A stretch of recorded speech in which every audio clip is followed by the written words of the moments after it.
Bismillahirrahmanirrahim. Allahu Akbar, Allahu Akbar, Allahu Akbar, Allahu Akbar, Allahu Akbar, Allahu Akbar. La ilaha illallah, Allahu Akbar, Allahu Akbar, walillahil hamd. Alhamdulillahi rabbil alamin, Ar-Rahmanir Rahim, Maliki yaumiddin. Walhamdulillahilladzi khalaqas samawati wal ard wa ja'ala adh-dhulumati wan nur. Walhamdulillahilladzi khalaqas samawati wal ard wa ja'ala adh-dhulumati wan nur. Walhamdulillahilladzi anzala ala 'abdihil kitab wa lam yaj'al lahu 'iwaja. Walhamdulillahilladzi lahu ma fis samawati wal ard wa lahul hamdu fil ula wa fil akhirah wa huwal hakimul khabir. Walhamdulillahilladzi hadana lihada wa ma kunna linahtadiya laula an hadana Allah. Asyhadu an la ilaha illallah wahdahu la syarika lah wa asyhadu anna Muhammadan abduhu wa rasuluh. Wa sallallahu wa sallama wa barak ala nabiyyina wa maulana Muhammad Rasulullah wa khiyaratuhu min khalqihi khatamun nabiyyin wa ashraful mursalin wa ala alihi wa ashabihi wa man tabi'ahum bi ihsan ila yaumiddin. Wa sallallahu ala nabiyyina kullama dzakarahu dzakirun wa ghafala an dzikrihil ghafilun. Wa sallallahu alaihi fil awwalin wal akhirin afdala wa aktsara wa azka ma shalla ala ahadin min khalqi wa zakana wa iyyakum bis salati alaihi wa afdali ma zaka ahadan min ummatihi bi salatihi alaihi. Amma ba'd, wa ya ibadallah, usini wa iyyakum bi taqwallah faqad hafaza man ittaqa wa hussukum ala ta'atihi la'allana minal muflihin. Allahu akbar, Allahu akbar, Allahu akbar, Allahu akbar, Allahu akbar, la ilaha illallah, Allahu akbar, walillahil hamd. Hadirin sidang salat Idul Fitri yang berbahagia. Hari ini hari Ahad tanggal 24 Mei 2020 Miladiyah, bertepatan dengan Ghurrah Syawal 1441 Hijriah. Kita melaksanakan sholat Idul Fitri dalam kondisi dunia mengalami wabah. Wabah yang tidak mengenal agama, tidak mengenal ras, dan tidak mengenal negara kaya atau negara miskin, tidak mengenal sasarannya orang kaya atau orang miskin, orang pintar, pandai, ataupun orang yang tidak berkeupayaan, kepandaian. Semuanya menghadapi wabah yang sama. As-sarra wad-dharra wa zulzilu hatta yaqul ar-rasul walladzina ma'ahu mata nasrullah. Di saat pernyataan mata nasrullah inilah, di saat hampir 99,9% manusia muslim meninggalkan masjid, musalla, dan tidak menjalankan sunnah Rasul, sholat Id berjamaah, 0,sekian% kita tampil mata nasrullah dengan berdoa. Mata nasrullah ini adalah doa, karena wabah yang diderita maupun wabah yang melanda umat manusia segala bangsa belum ditemukan apa obatnya. Maka obat yang paling tepat adalah kita berani menghadapi, kita waspada dalam menghadapi, dan kita teliti dalam menghadapi, dan kita berdoa tidak henti-henti. Hari ini senjata kita adalah doa. Doa seperti ini di dalam sholat Idul Fitri ini dengan penuh keberanian kita berdoa, ya Tuhan, ya Allah, berikan kesehatan yang paripurna kepada umat muslim dan umat manusia sejagat ini, agar mereka sanggup menata orde hidup baru di saat wabah dan di saat setelah wabah. Wabah yang dialami oleh umat manusia dan bangsa-bangsa dan negara-negara menghancurkan tatanan sosial, tatanan ekonomi. Namun yang tidak hancur adalah kemanusiaan. Kemanusiaan apapun yang terjadi tidak akan hancur, karena kemanusiaan inilah hak asasi yang paling utama, yakni hidup, kehidupan. Kemanusiaan adalah kehidupan.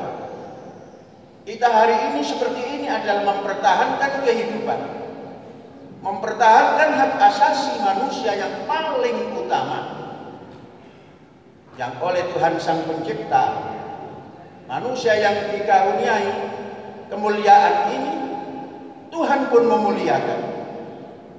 Karramna bani Adam wa hamalnahum bil barri wal bahri wa razaqnahum minat thayyibat wa faddalnahum ala katsirin mimman khalaqna tafdila.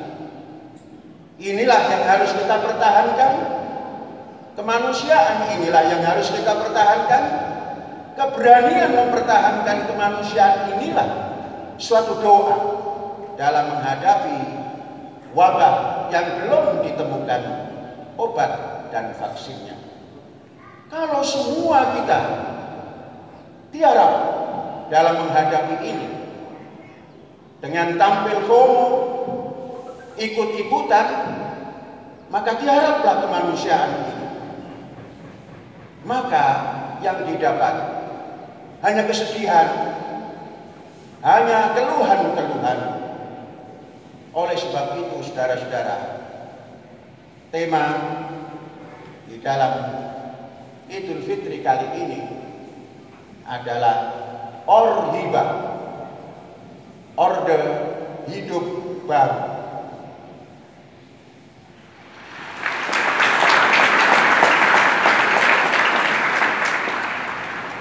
Apa itu orde? Orde adalah protokol. Orde adalah sistem. Orde adalah kaifiyah. Hidup baru. Kita tidak menganggap kepada apa yang didengungkan hari ini, new normal system.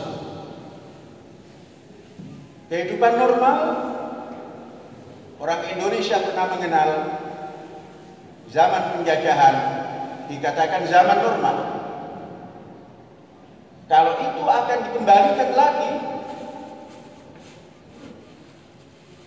kehidupan normal baru, maka tidak ada perkembangan apapun.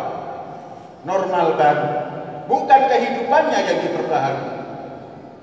Kita menata bukan normal baru, bukan kehidupan normal baru, tapi yang kita tata adalah orde hidup baru.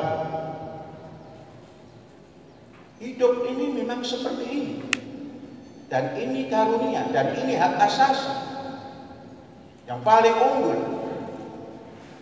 Maka hidup inilah yang harus ditata. Menangani wabah yang seperti ini, kalau kita menata kehidupan keagamaan dengan gampang-gampangan, maka kehidupan keagamaan tidak pernah ada tajdid, tidak ada barunya, tidak akan ada pembaharuan dalam beragama. Mengapa kita berani seperti ini? Ini adalah usaha pembaharuan. Tengoklah sok kita. Perintah, tuntunan sunnah adalah sawu sufufakum. Luruskan barismu, luruskan sofmu, bukan rapatkan. Maka ini yang harus diperbaharui. Hidup beragama dalam peribadatan seperti ini harus diciptakan sop baru. Mampukah kita menciptakan sop baru seperti ini? Kalau masjid kita hanya 25 atau 50 kali 50, mustahil. Al-Hayat, kita punya masjid persiapan 40 kali 40, sudah tidak bisa mengikuti orde hidup baru dalam beribadah. Alhamdulillah, dalam masa seperti ini kita mulai mengisi kehidupan beribadah Idul Fitri 1441 ini di masjid yang boleh jadi mampu menata keagamaan, khususnya peribadatan dalam bentuk hidup baru, orde hidup baru.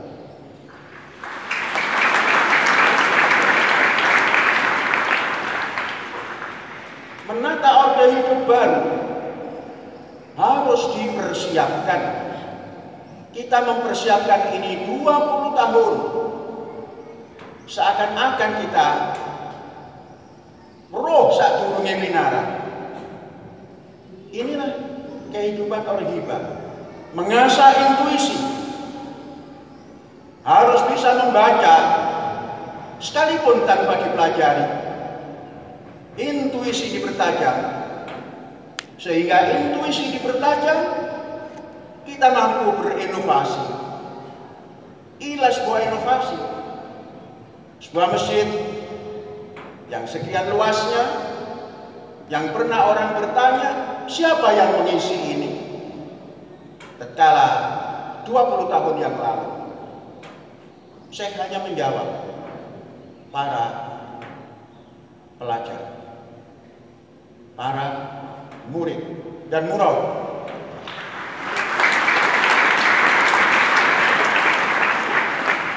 Dalam bahasa Sufi, murid dan para pembimbing dinamakan murad. Ternyata belum lama lesan yang ditulis dalam skripta belum ada yang merobek bahwa Az-Zaitun membangun tempat yang untuk kesombongan di tengah pesantren, tapi masjidnya luas besar. Itu orang yang intuisinya tumpul sehingga tidak mampu memberikan inovasi. 20 tahun kita mampu. Dan di saat orang semua, orang beragama khususnya muslim, beramai-ramai takut ketinggalan zaman, ikut memfatwakan jangan sholat di masjid, jangan sholat di masjid, jangan sholat di masjid. Saudara-saudara, inilah yang dikatakan oleh Rasulullah SAW di dalam Al-Quran. Kalau masjid yang tidak mencukupi untuk dijadikan kehidupan keagamaan yang orhibah, maka tetap tidak mungkin. Rasul mengatakan, la masjidun ussisa 'ala taqwa. Inilah sebuah masjid yang didirikan dan dibangun di atas ketakwaan. Takwa dalam arti menghitung satu persatu. Bagaimana kalau diisi dengan jarak yang secara ilmiah? Karena jarak itu penting. Jarak itu penting. Di dalam Al-Quran yang disabdakan oleh Rasul melalui wahyu diungkapkan dalam surat Al-Mujadilah. Ya ayyuhalladzina amanu idza qila lakum tafassahu fil majalis fafsahu. Inilah bentuk tafassahu fil majalis.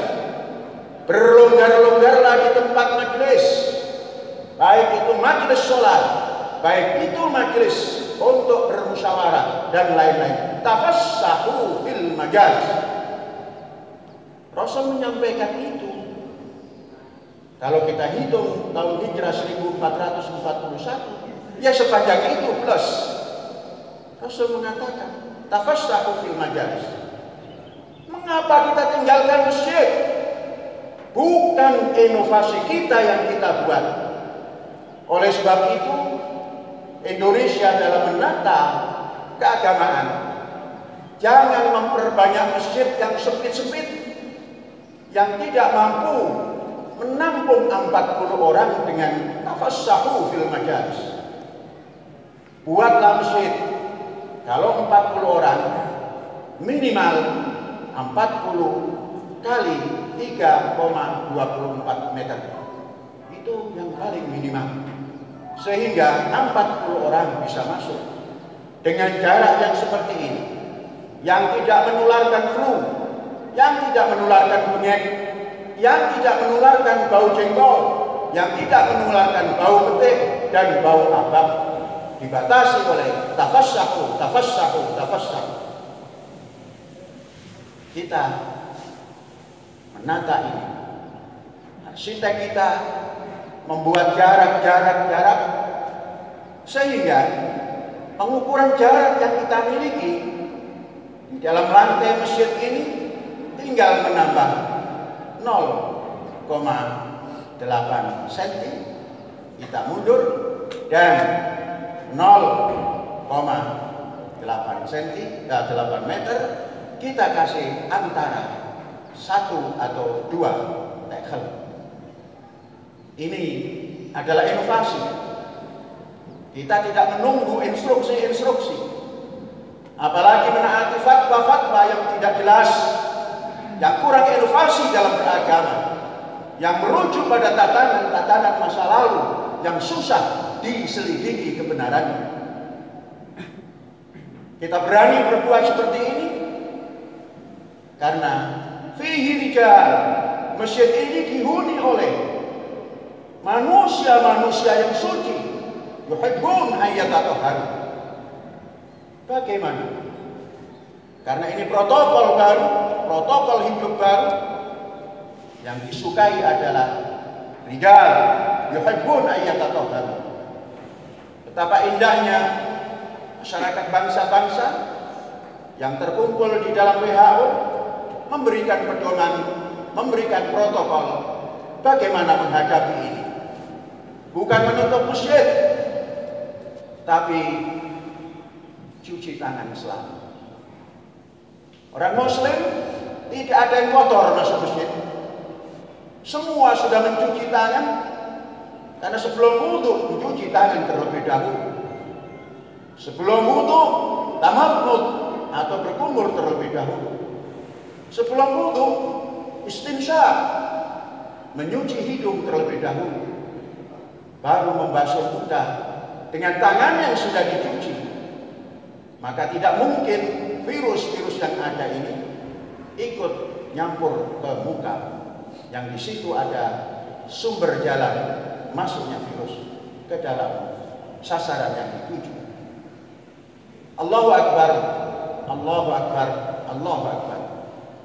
Saudara-saudara, distancing, physical distancing diatur oleh Rasulullah SAW dalam Al-Quran. Kemudian taharah diatur tatkala masuk masjid.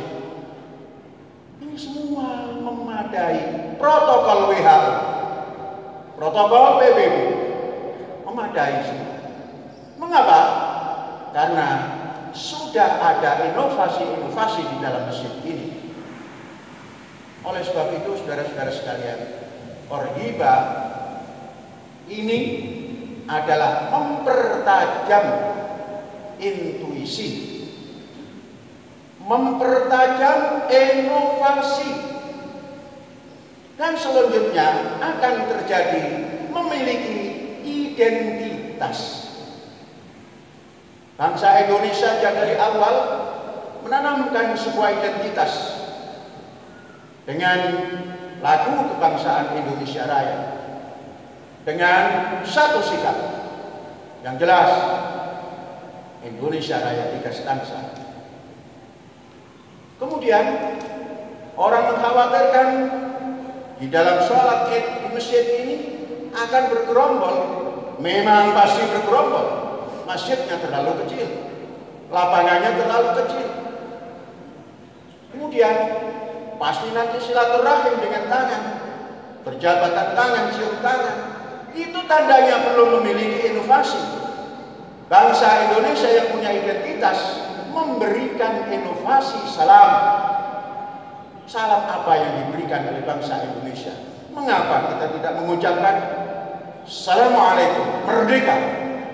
Jauh lebih bagus daripada salaman di musim ini, musim corona ini. Assalamualaikum, merdeka. Ucapan sekeras apapun, karena kita physical distancing, maka droplet kita tidak akan masuk, dan kita telah memakai masker. Ini inovasi. Indonesia punya. Silaturahim kita bertemu, Assalamualaikum, merdeka. Seperti ini, alangkah hebat. Dan ini Qorhibah kita mulai, dan kita sudah mempraktekkan. Dikasih aksentuasi. Hari ini kita kasih aksentuasi dengan mengucapkan salam dan merdeka. Kurang apa lagi? Menata asupan yang memadai. Saudara-saudara, dalam keadaan seperti ini, kita menata ulang asupan kita. Sudah cukupkah kita makan dengan beras yang putih? Karena semuanya tidak suka dengan beras brown rice. Maka diteliti. Ternyata para nabi yang mempertahankan hak asasinya, kehidupannya, mampu hidup dengan panjang waktu.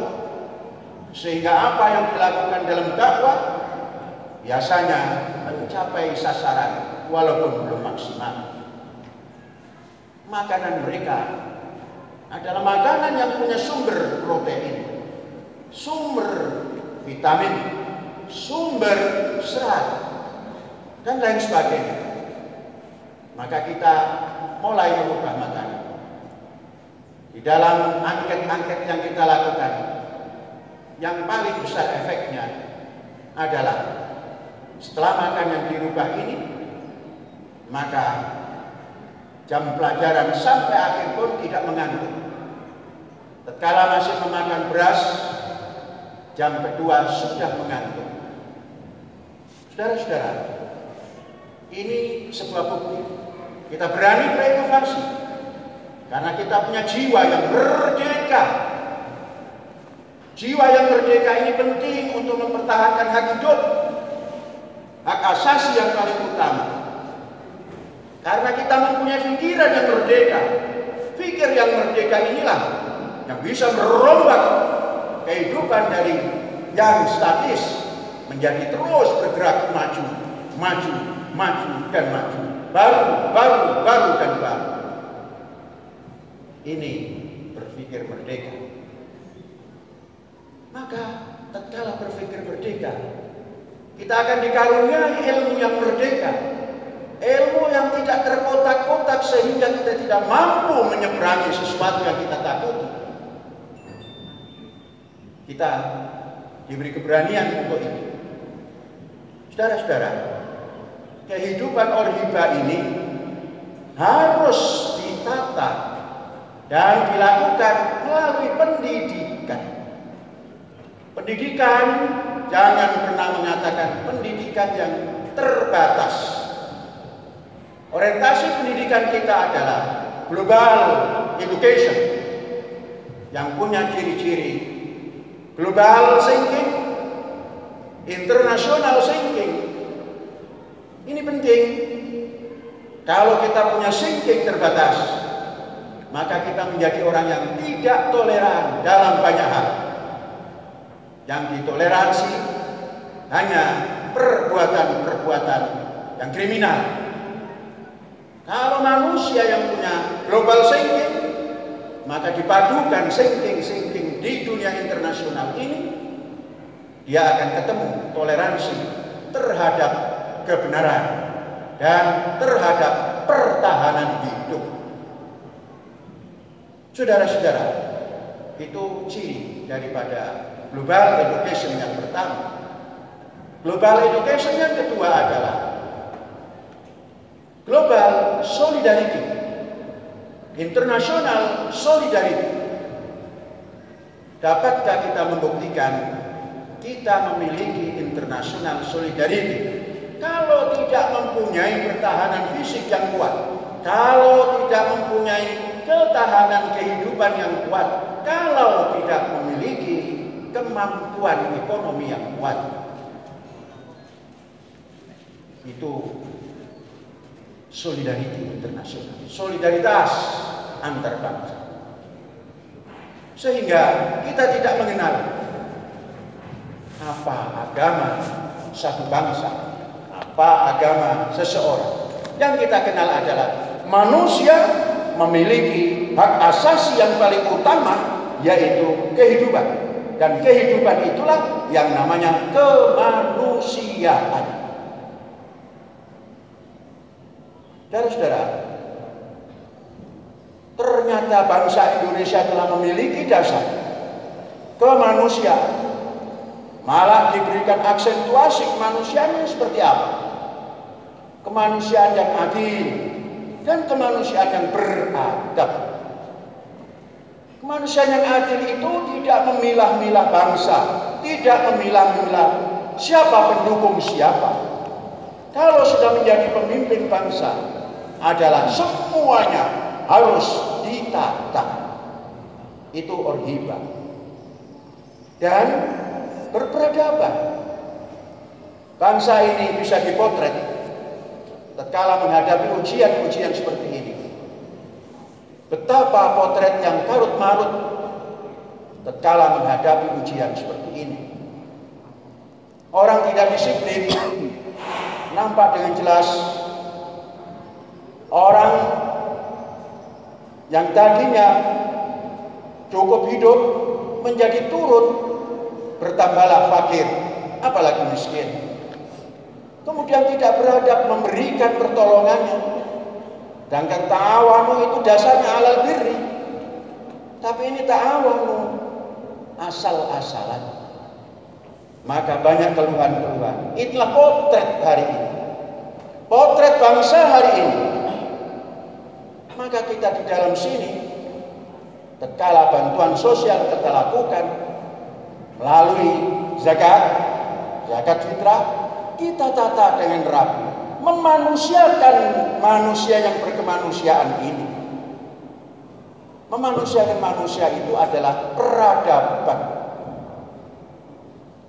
Orang hari ini banyak menampilkan citra, sehingga siapa yang membagikan, yang mestinya ada amilin, orang yang mempunyai jabatan tinggi, ikut-ikut tampil, sambil melempar-lempar itu bantuan. Saudara-saudara, kita memiliki anjing banyak. Mungkin sampai hari ini sudah 75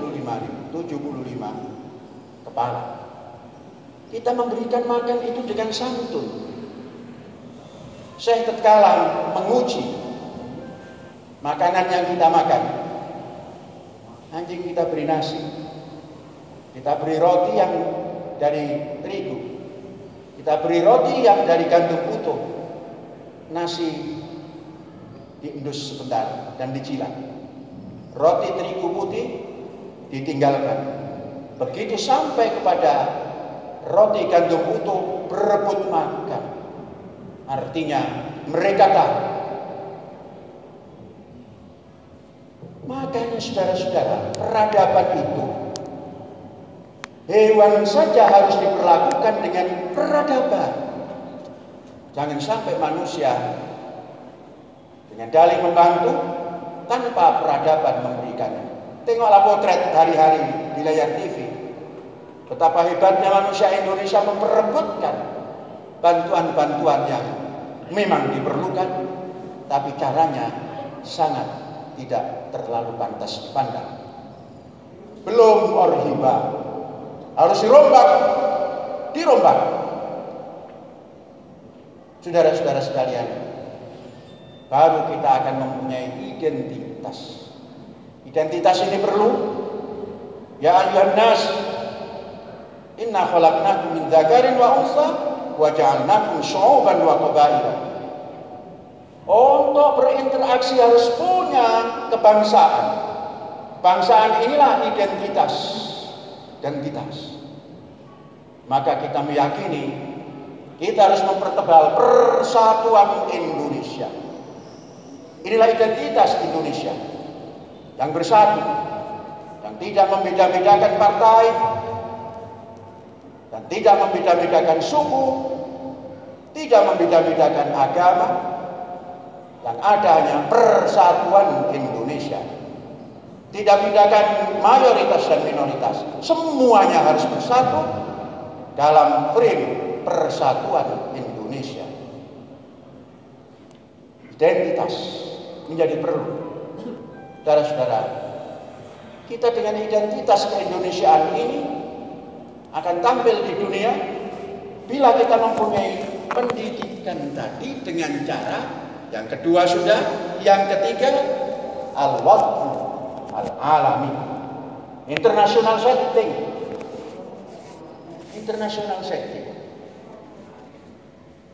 Di saat seperti ini, semua sekolah ditutup, belajar di rumah tanpa dikontrol oleh siapapun. Yang bisa, yang tidak bisa ya tetap tidak bisa. Tapi kita memiliki inovasi. Kelas kita rubah. Yang tadinya 20 orang, kita anjurkan kurangi walaupun luas. Kalau bisa, satu kelas itu dihuni hanya 10 orang. Yang ukuran kelas kita adalah 8 kali 12. Yang biasanya bisa dimuati 20 sampai 30 orang. Sekarang harus dimuati oleh hanya 20 orang. Saudara-saudara, asrama pun seperti itu. Hari ini dan ke depan harus sudah dirubah. Asrama jangan dihuni oleh 10 orang, walaupun ruangnya luas, paling banyak 5 orang. Sehingga selesai, kita bisa berbuat banyak di dalam ruang asrama.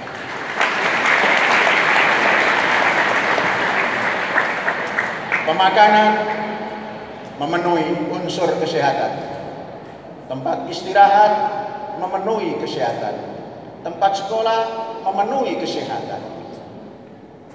Oleh sebab itu, kalau ini semua dilakukan, maka ada istirahat belajar yang dipandu. Tahun ajaran baru, pembelajaran jangan lebih dari 4 hari, tapi maksimal hari Jumat, hari Sabtu, hari Ahad kita tidak masuk kelas.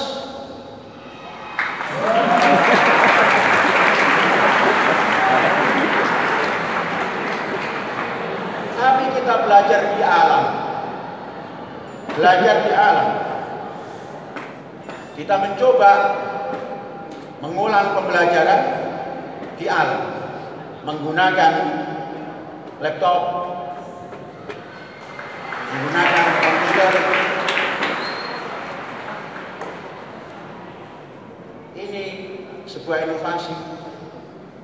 Sehingga apa yang ada di sini bisa diserap oleh para murid dan bisa disampaikan oleh para murid, sehingga apa yang didedahkan ini, apa yang diekspos ini bisa dirasakan oleh seluruh penghuni. Hadirin, ini upaya masuk pada orhiba. Ketahuilah bahwa manusia hidup ini selalu berhadapan dengan situasi yang mencekam, situasi kelaparan dari zaman dulu sampai sekarang dan kapanpun akan tampil. Wabah, terutama virus, tidak akan berhenti. Perang, 3 unsur inilah yang terus mendampingi manusia. Oleh sebab itu, manusia dipesan oleh Rasulullah, alaikum anfusakum, hai orang-orang mukmin, alaikum anfusakum, jaga dirimu baik-baik. La yadurrukum man dhalla idza tadaitum, kamu tidak akan terganggu. Kamu memegang prinsip-prinsip, protokol-protokol yang telah ditetapkan. Kemudian sebagai pemimpinnya, wahfid janahaka liman ittaba'aka minal mu'minin. Seorang pemimpin harus mengayomi janjang atau sayap, harus diayomkan kepada seluruh umatnya yang mengikuti, yang mempercayai. Yang tidak percaya tidak perlu diurus. Orang nggak percaya, nah, yang percaya urus baik-baik, jangan ada yang kelaparan. Di kampus kita ini jangan sampai ada orang yang mengatakan aku lapar. Kalau ada usul rotinya ditambah saya, kita tambah.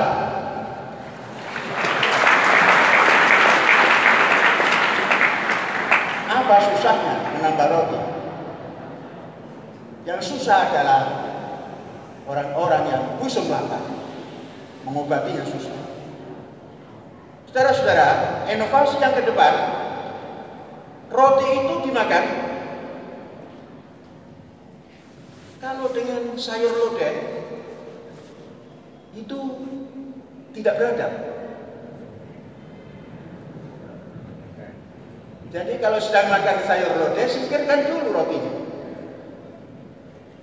Maka roti itu adalah harus diimbangi oleh ikan. Kalau ikan, bukan ikan yang kecil-kecil, tapi ikan yang memiliki omega 3 yang tinggi.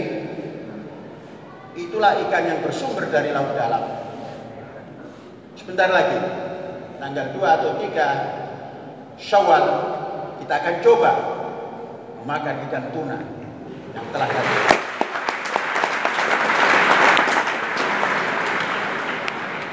Kalau ayam daging sapi itu sudah biasa, apalagi tempe. Tempe pun saya sudah mengadakan penelitian. Tempe yang sedikit harum, yang bisa dijadikan bumbu juga, saya sudah menemukan yang dinamakan tempe Dwi Tunggal, yaitu kedelai dan gandum disatukan menjadi tempe yang sangat lezat.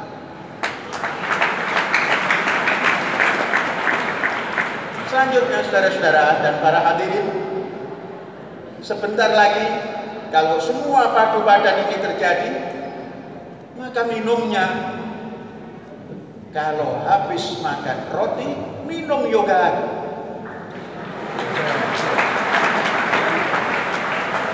Ini baru kita punya ketahanan fisik, mental, dan mampu mengasah intuisi, mampu berinovasi, dan mampu menampakkan identitas keindonesiaan, karena pemakanannya jauh daripada pemakanan yang tidak memenuhi persyaratan hidup. Dan ini harus ditempuh. Inilah orhiba. Kalau orhiba masih cemen-cemen, bukan orhiba, bukan baru, normal baru lagi ya. Ukurannya bisa diukur. Seperti tekel ini 60 cm kali 110 cm atau 120 cm. Itu normal baru. Tadinya dari keramik, sekarang dari marmer, dari granit. Normal baru.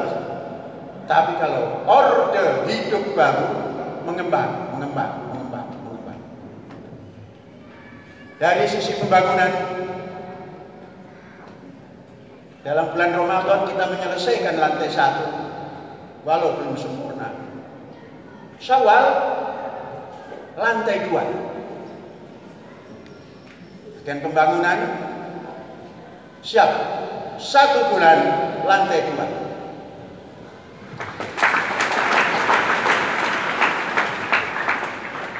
Bulan Dzulqa'dah lantai 3.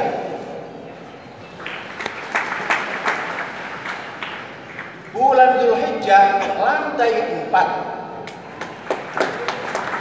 Maka 1 Muharram nanti mungkin lantai 5, lantai 6 itu belum selesai umpamanya, ya cukuplah kita sudah pasang tiang-tiang yang perlu ditutup dan lispang-lispang yang perlu ditutup. Ini kita kerjakan bersama. Dalam Ramadan kita bisa kerja 24 jam. Di saat orang-orang mem-PHK-kan karyawan, di sini memberikan kesempatan kerja dengan protokol kesehatan yang jelas.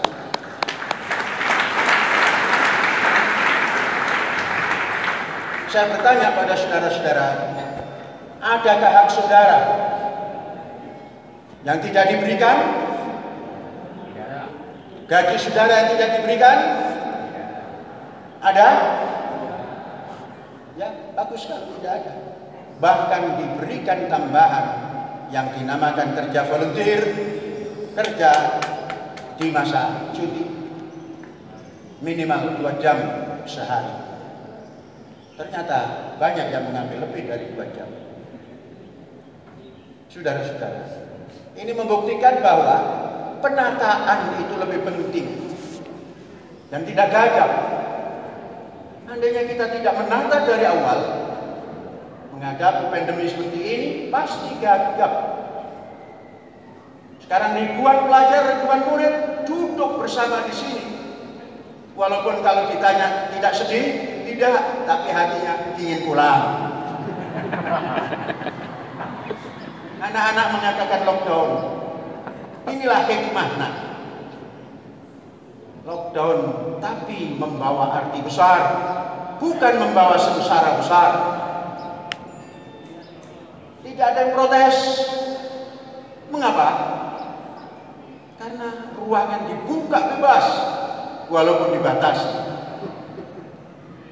Ini memerlukan persiapan lebih dini. Sekarang kita mengambil hikmah pada hari ini. indal imtihan yukramul mar'u au yu'an. Tatkala ujian, nilai manusia itu keluar, yang satu menjadi mulia, yang satu menjadi tidak mulia, kalaulah tidak dikatakan hina. Hari demi hari tidak bisa menyelesaikan apapun. Kemudian yang terakhir, kita masih menutup diri. Bahasa lainnya, masih lockdown. Pintu belum dibuka. Sampai nanti Jakarta sudah dibuka, Jawa Barat sudah dibuka, Banten sudah dibuka, Jawa Tengah sudah dibuka, Jawa Timur sudah dibuka, baru kita buka pintu usaha yang di depan itu, dan anak-anakku boleh pulang, dan karyawan pun boleh melihat rumah.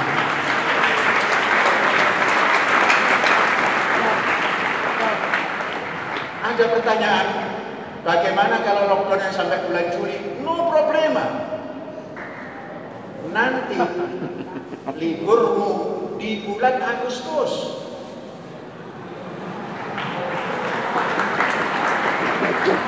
Harus berani. Mengapa? Karena kamu lockdown di sini tetap belajar, bukan main-main. Kamu sudah kelas 12 nak, yang tadinya baru 11. Sudah 1 semester yang kamu pelajari gara-gara lockdown. Maka kamu boleh nanti bulan Agustus, umpamanya Juli masih ditutup di luar, Agustus kamu boleh. Yang lain baru umpluk-umpluk masuk, kamu sudah liburan. Bagaimana menghitung liburnya? Tetap sebulan ya. Libur kita tetap sebulan. 1 tahun 2 kali libur kali sebulan. 2 bulan. Jadi untuk libur yang sekarang ini nanti diganti bulan depan 1 bulan. Tidak boleh lebih. Bagaimana dengan setelah libur? Masuk sini harus dites semuanya supaya bersih. Innallaha yuhibbut tawwabin wa yuhibbul mutatahhirin. Tuhan selalu suka orang yang mawas diri dan selalu suka orang yang mempertahankan kebersihan. Allahu Akbar, Allahu Akbar, Allahu Akbar. La ilaha illallah, Allahu Akbar, Allahu Akbar, walillahil hamd. Mari kita tutup khutbah ini dengan berdoa. Allahumma shalli ala Muhammad wa sallim wa radhiyallahu ta'ala an kulli sahabati Rasulillah ajma'in walhamdulillahi rabbil alamin. Allahumma antas salam wa minkas salam fa ilaika ya'udus salam wa hayyina rabbana bis salam wa adkhilna al-jannata darus salam. Tabarakta rabbana fa ta'ala ya dzal jalali wal ikram. Allahumma rahmataka narju fala taqilna ila anfusina tarfata ainin wa aslih lana syu'unana kullaha la ilaha illa anta. Allahumma ij'alna minal muttaqinal abrar wa askinna ma'ahum fi daril qarar, daris salam wa daril islam lil abrar. Rabbana atina fid dunya hasanah wa fil akhirati hasanah wa qina adzabannar. Walhamdulillahi rabbil alamin. Dan sebagai silaturahim lebaran, sambutlah silaturahim dari Syekh untuk kalian semua. Assalamualaikum. Merdeka.